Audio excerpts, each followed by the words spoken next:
It's time to be a road warrior, because this road is paved with bad intentions.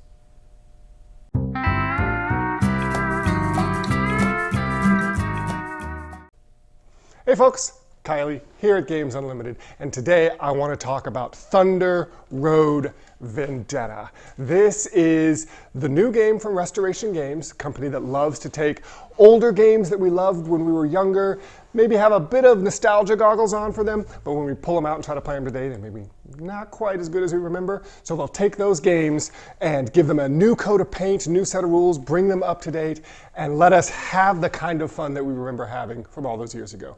Or, if you're like me and never played some of these games all those years ago, you get to have a whole lot of fun just now.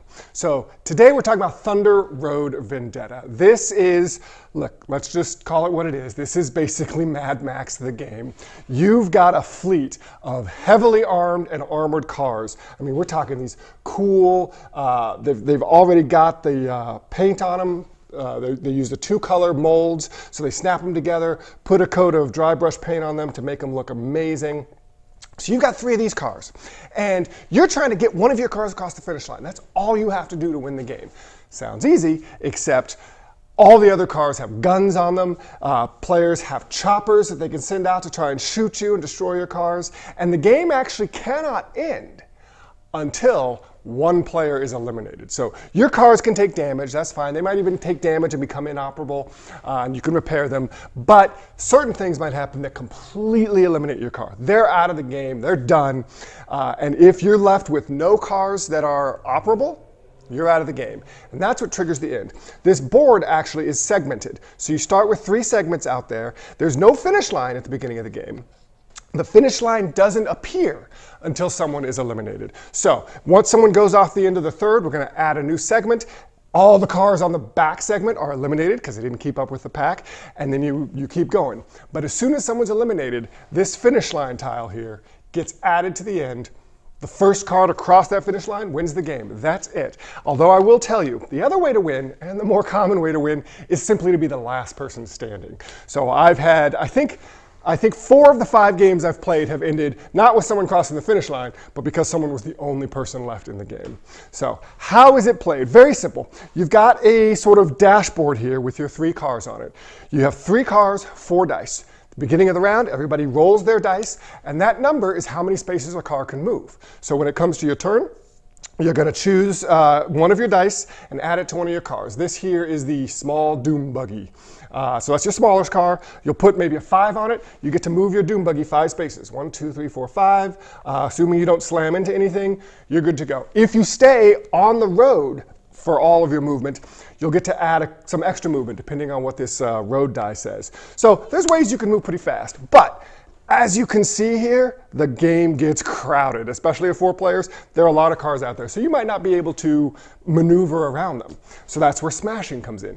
You hit another car, your movement stops, you roll the smash dice. So as the car that hit something else, you go on top. It's good to be on top because the smash die, one of these 2 cars is going to move, and there's a better chance of the car on the bottom moving. You roll another die that tells you which direction it's going to move in, move the cars, and that's it. Of course, you might smash a car, or you yourself might get smashed, and you smash into another car, causes a chain reaction. You can have bumper cars going on here.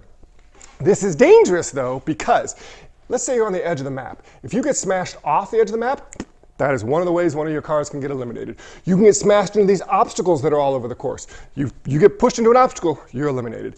And there are these hazards. You don't even know what they're going to be. So it's dangerous to be the first person to roll over them. It might be safe. It could just be another piece of road.